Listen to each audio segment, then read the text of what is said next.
Hi, hello everyone. It's been a while since I uploaded, I know this, but I've been busy. Yeah. And today I'm going to be reading the No End Home creepypasta. Um this one was actually one that skipped by me when I was younger and watching all these videos. I just I remember hearing about it, but completely forgot about it or completely even forgot to read it when I was at that age. Until recently where my friend actually suggested I do it for a video. Well, anyway, let me get into it. Let me start by saying Peter Terry was addicted to heroin. We were friends in college and continued to be after I graduated. He dropped out after 2 years of it, though barely cutting it. After I moved out of the dorms into a small apartment, I didn't see Peter as much. We would talk online every now and then. There was a period where he wasn't online for about 5 weeks straight, I want to say. I wasn't worried. He was a pretty notorious flake and a drug addict, so I assumed he just stopped caring. Then, one night I saw him log on. Before I could initiate a conversation, he sent me a message. David, man, we need to talk. That was when he told me about the No End Home. It got that name because no one had ever reached the final exit. The rules were pretty simple and cliche. Reach the final room of the building and you win 500. There are 9 rooms in total. The house was located outside the city somewhere. I'd figured the drugs got the best of him. He probably freaked out at a paper ghost or some animatronic. He told me it would be too much for anyone, that it was unnatural or something. It's probably his drugs talking. And of course, I didn't believe him. I told him I would check it out the night of, but no matter how hard he tried to convince me otherwise, $500 sounded way too good to be true.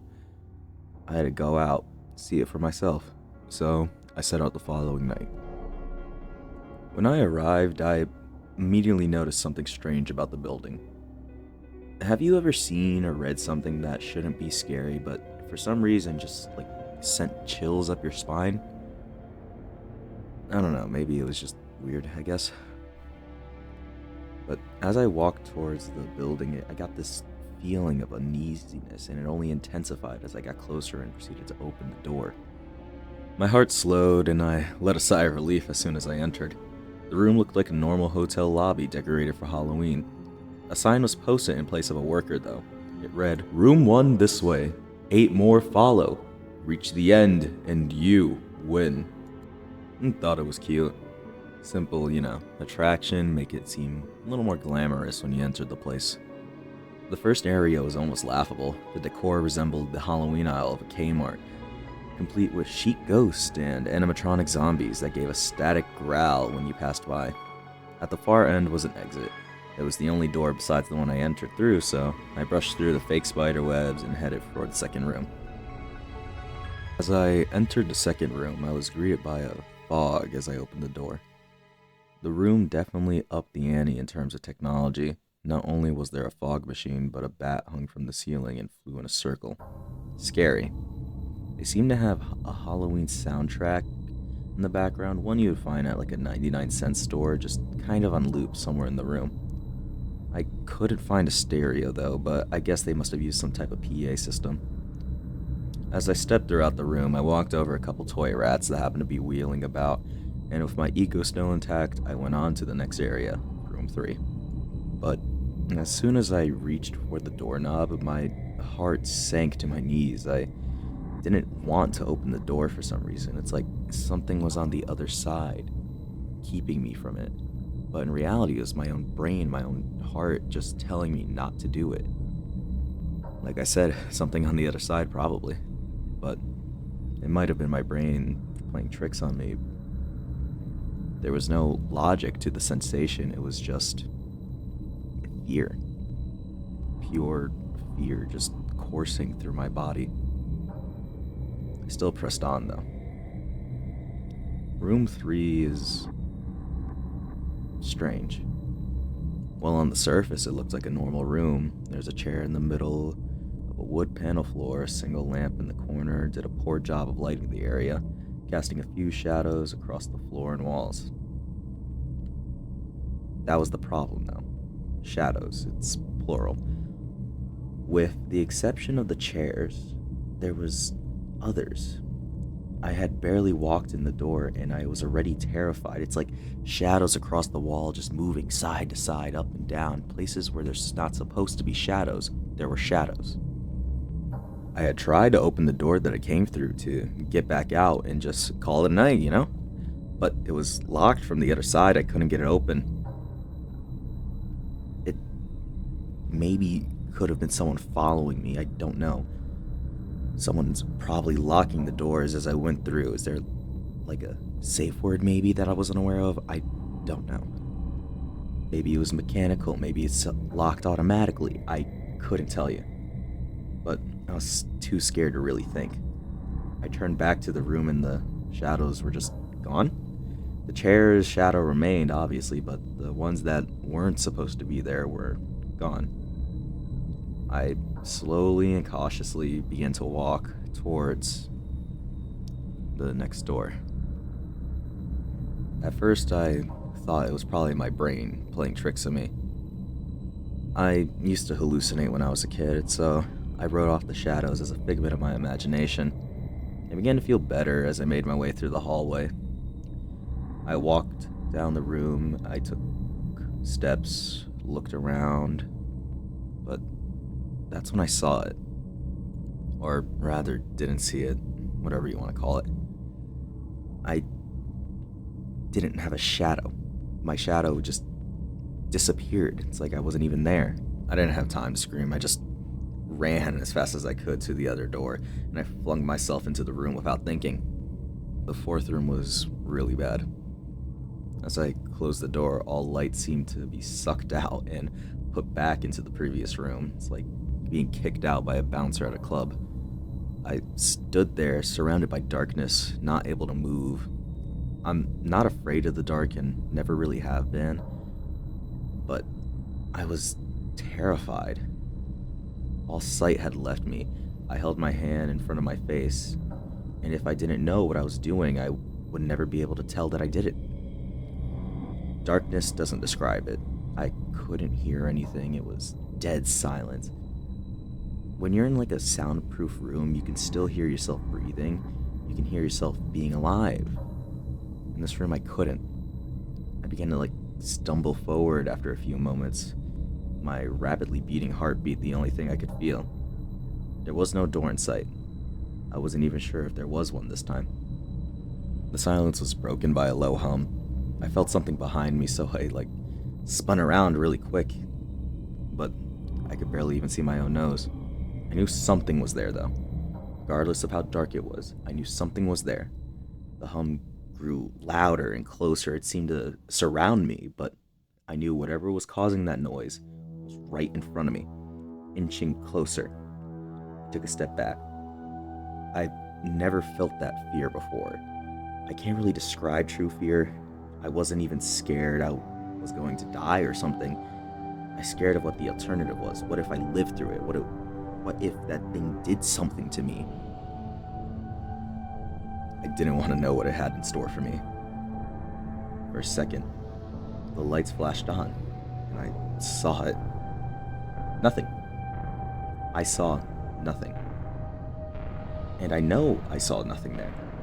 The room was again plunged into darkness, and the hum began to become a wild screech. I screamed in protest. I couldn't hear this goddamn sound for another minute. I ran backward away from the noise and fumbled for the door handle. As I turned, I fell into room 5. Before I describe to you room 5, you gotta understand something. I'm not a drug addict. I have no history of drug abuse or any sort of psychosis.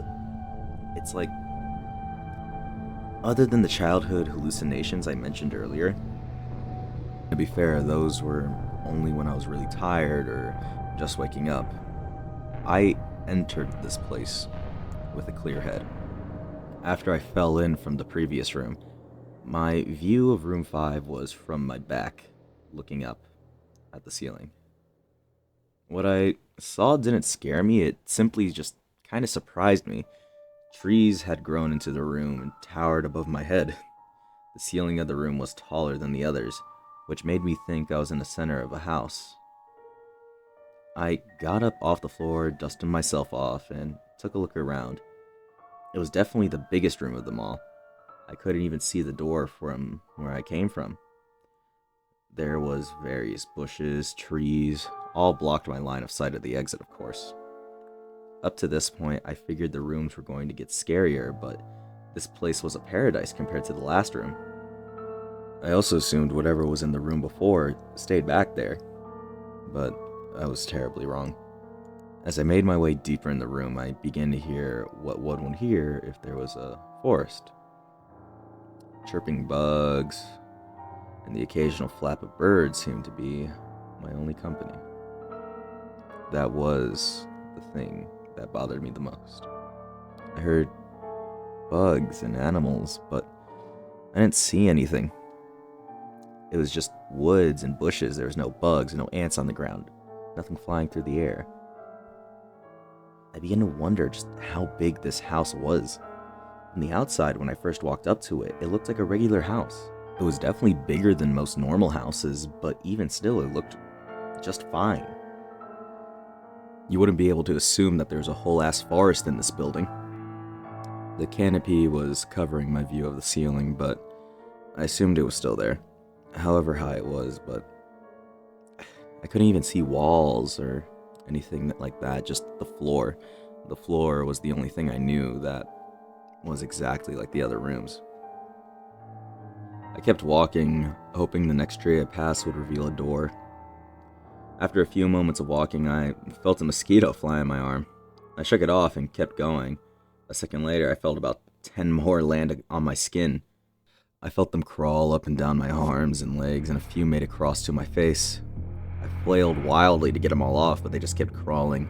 I looked down and let out a muffled scream, more of a whimper to be honest. I didn't see a single bug. Not one bug was on me, but I could feel them crawl. I heard them fly by my face and stinging my skin, but I couldn't see a single one. I dropped to the ground and began to roll wildly. I was desperate. I hated bugs, especially ones I couldn't see or couldn't touch. But these bugs could touch me, and they were everywhere. I began to crawl. I had no idea where I was going. The entrance was nowhere in sight, and I still hadn't even seen an exit. So I just crawled, my skin screaming in pain from all the stings and the presence of these phantom bugs. After what seemed like hours, I found the door. I grabbed the nearest tree, propped myself up, and mindlessly slapping my arms and legs to no avail. I tried to run, but I couldn't. My body was exhausted from crawling and dealing with whatever that was on me. I took a few shaky steps to the door, grabbing each tree on the way for support. It was only a few feet away when I heard it, the low hum from before.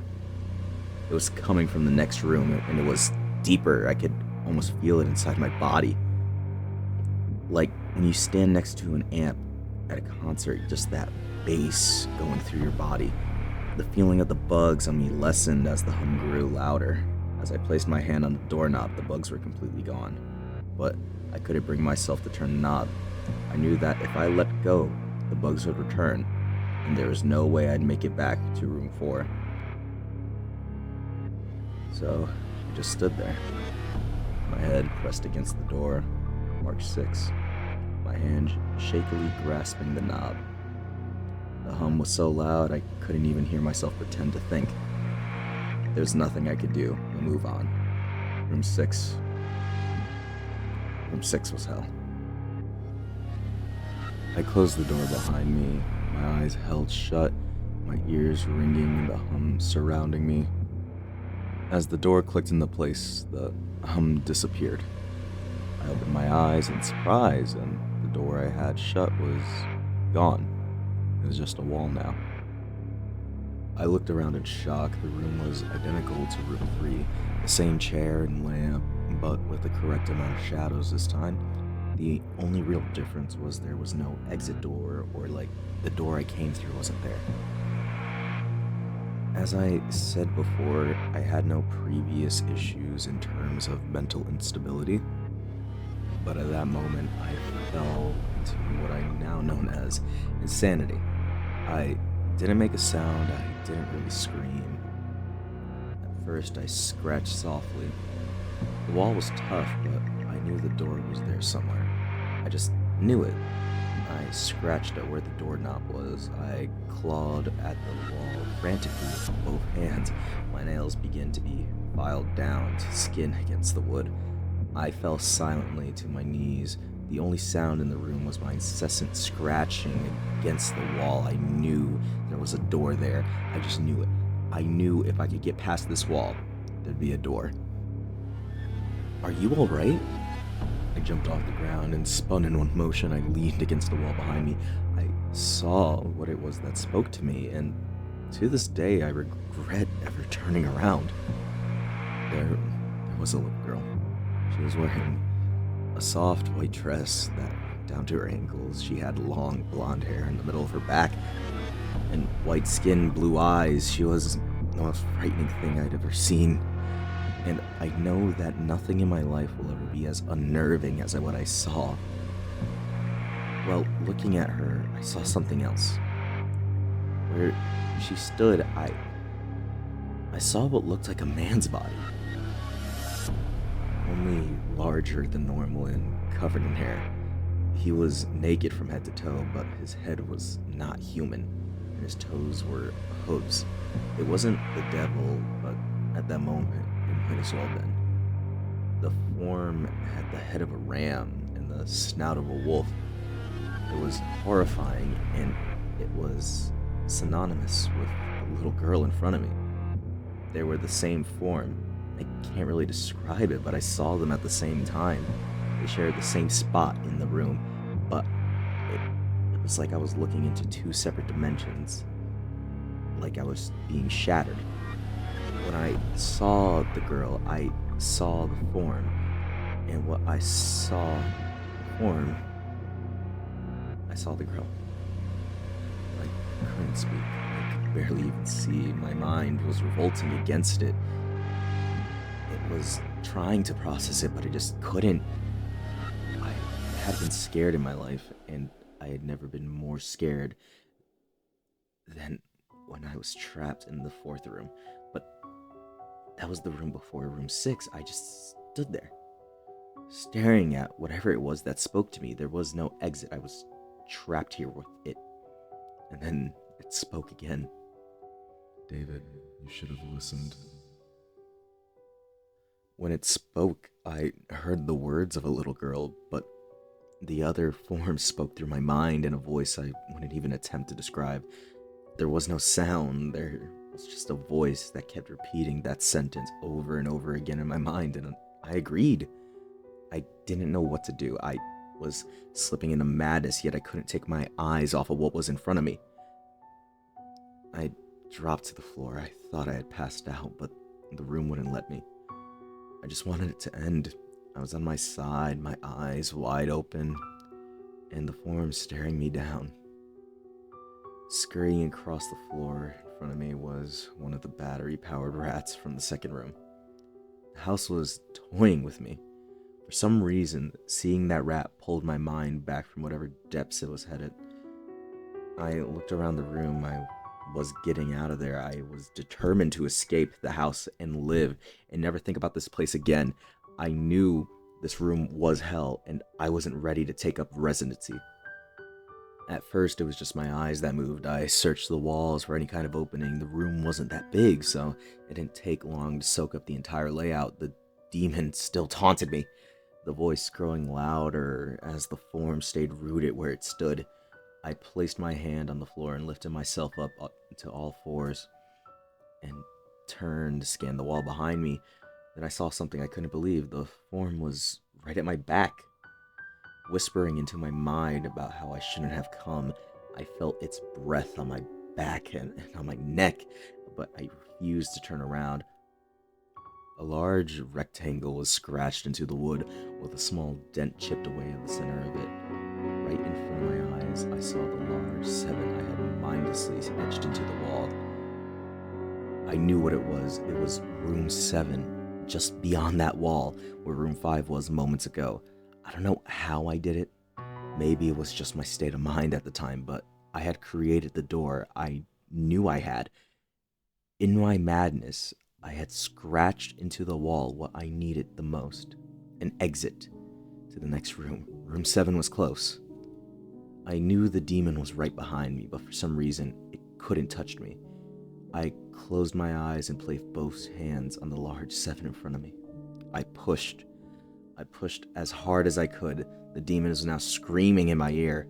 It told me I was never leaving. It told me that this was the end, but I wasn't going to die. I was going to live there, in room 6 with it. I didn't plan on it. I pushed and screamed at the top of my lungs. I knew I was going to push through that wall eventually. I clenched my eyes shut and screamed, and the demon was gone. I was left in silence. I turned around slowly and was greeted by the room as it was. Just a chair and a lamp. I couldn't believe it, but I didn't have time to waste. I turned back to the 7 and jumped back slightly.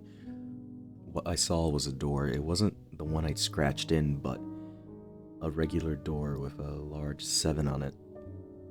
I stumbled through the door, mentally exhausted and physically weak. The door was behind me, closed, and I realized where I was. I was outside. Not outside like room 5, but actually outside. My eyes stung. I wanted to cry. I fell to my knees and tried, but I couldn't. I was finally out of that hell. I didn't even care about the prize at this point. I turned and saw the door I just went through was an entrance. I walked to my car, drove home, thinking how nice a shower sounded. As I pulled up to my house, I felt uneasy. The joy of leaving No End House faded, and it slowly built dread in my stomach. I shook it off as a residential from the house that made my way to my front door. I entered my home and immediately went up to my room. There on my bed was my cat, Bakersville. He was the first living thing I had seen all night, and I reached to pet him. He hissed and swiped at my hand. I recoiled in shock, as he never acted like that before. I thought, whatever, he's just an old cat. I jumped in the shower and got ready for what I was expecting to be a sleepless night. After my shower, I went to go make something to eat. I descended my stairs and turned into my family room. What I saw will forever be burned into my mind. My parents were lying on the ground, naked, covered in their own blood. They had been mutilated to near identifiable status.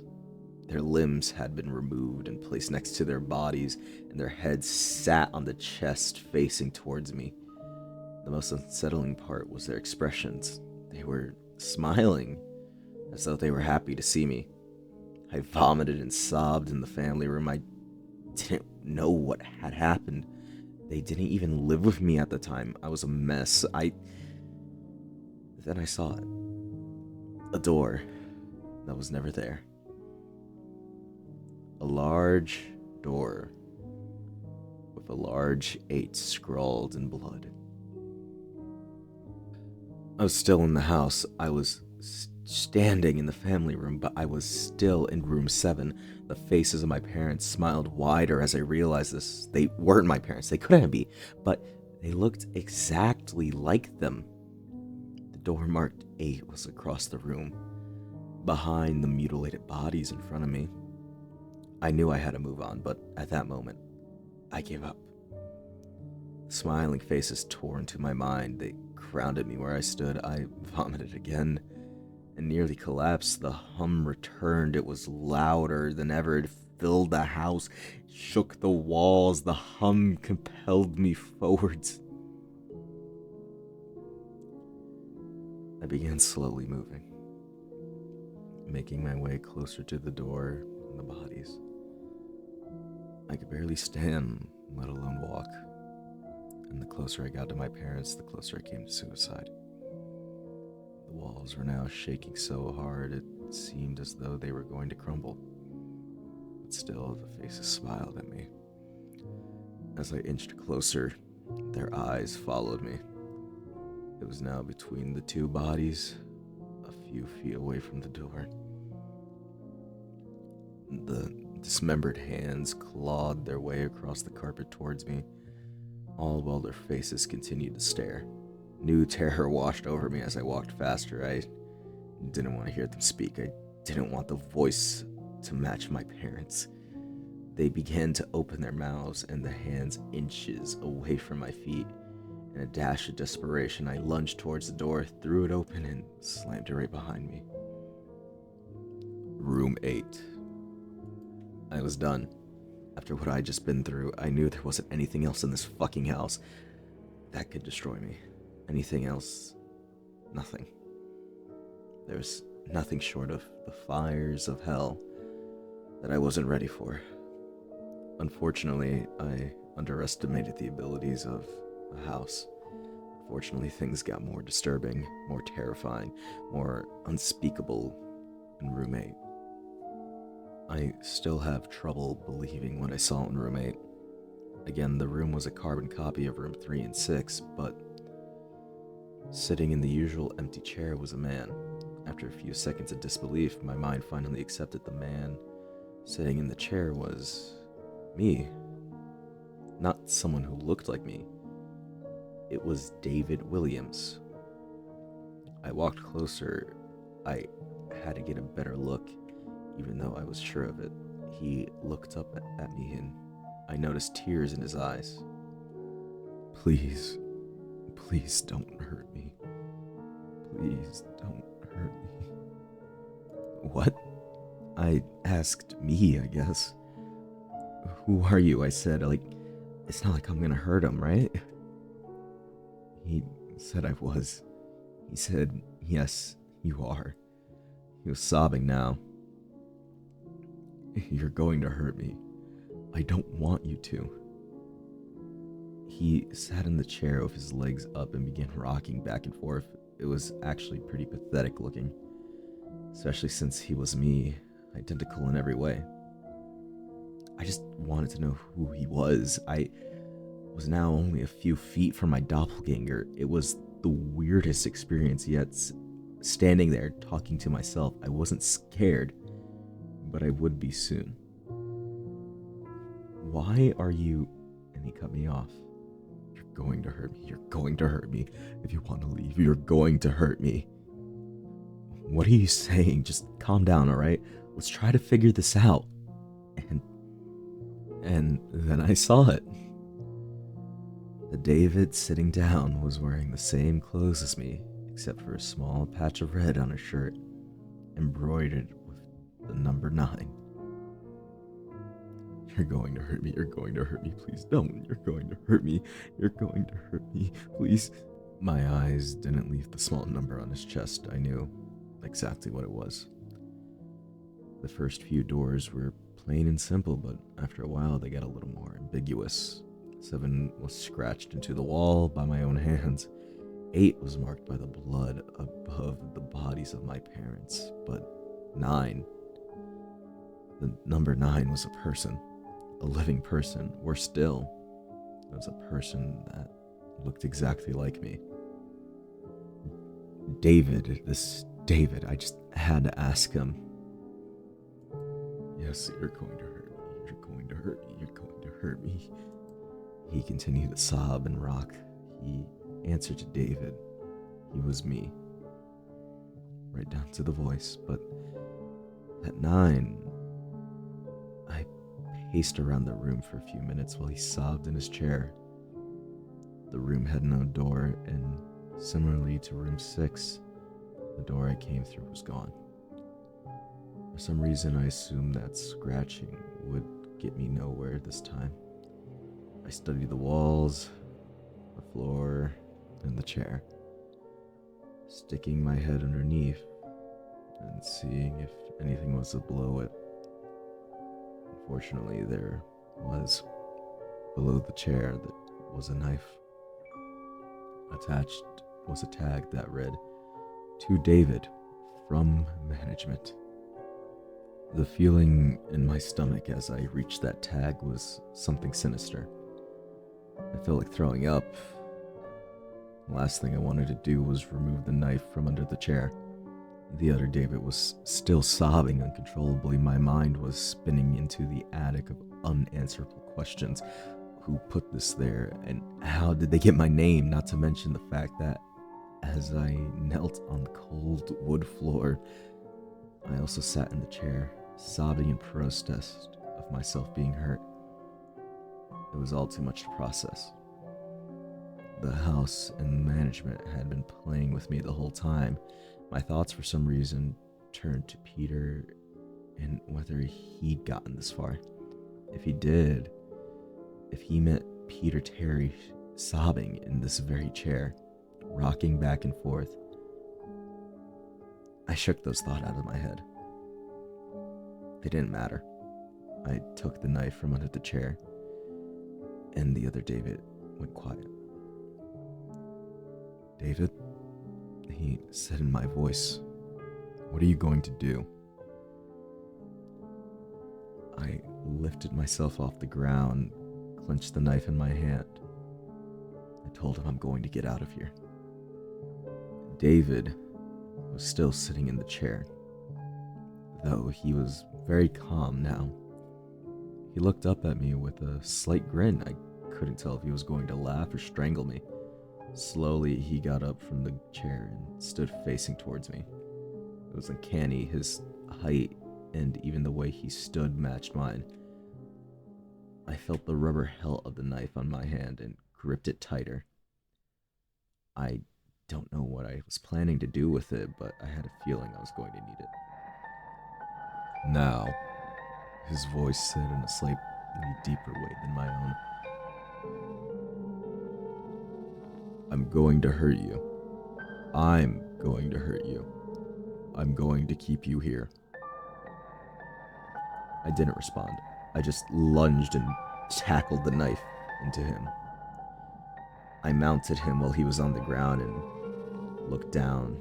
The knife had poised and ready. He looked up to me, terrified.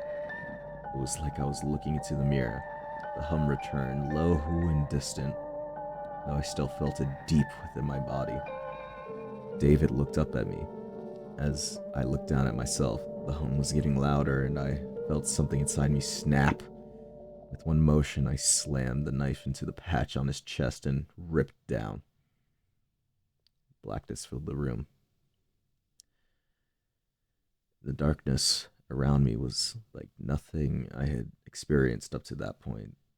Room 4 was dark, but it didn't come close to what was completely engulfing me. I wasn't even sure if I was falling after a while. I felt weightlessness covered in dark, the deep sadness that came over me after.